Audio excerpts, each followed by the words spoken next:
বিসমিল্লাহির রহমানির রহিম। ফ্যাসিবাদ সরকারের কারণে দীর্ঘ ৮ বছর পর আমাদের ঠাকুরগাঁও জেলা কাউন্সিল হচ্ছে। সেই সময় আপনারা সবাই জানেন যে আমাদের ঠাকুরগাঁয়ে আমাদের সাধারণ কর্মীদের, আমাদের মাঠ পর্যায়ের কর্মীদের, আমাদের ছাত্র দল, যুব দল, স্বেচ্ছাসেবক দল, মহিলা দল, শ্রমিক দল, সকলের বিরুদ্ধে বিএনপি সহ সকল সংগঠনের বিরুদ্ধে এত বেশি মামলা মোকদ্দমা ছিল। ওই সময় আমরা অনেকবার উদ্যোগ নিয়েছিলাম একটি সুন্দর কাউন্সিল করার জন্য, কিন্তু ফ্যাসিবাদীদের কারণে আমরা সেই মুহূর্তে পেরে উঠিনি।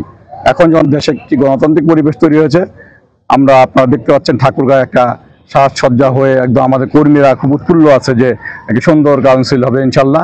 আর ঠাকুরগাঁও এটা হলো আমাদের প্রিয় মহাসচিবের জেলা। উনি এই সংগঠন এখানে তিলে তিল তৈরি করেছেন এবং ওনার যারা কর্মী আমরা বা ওনার যারা নেতা, আমরা সকলেই ওনার আদর্শের বিশ্বাসী, আমরা বিএনপির আদর্শে বিশ্বাসী।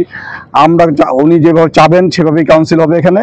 আর সবচেয়ে বড় কথা হলো যে আমাদের এখানে যারা ক্যান্ডিডেট হয়েছেন সবাই ভালো, প্রত্যেক ক্যান্ডিডেট নিবেদিত, সবাই জেল খেটেছে, মামলা খেয়েছে এবং সবাই দলের জন্য ডেডিকেটেড।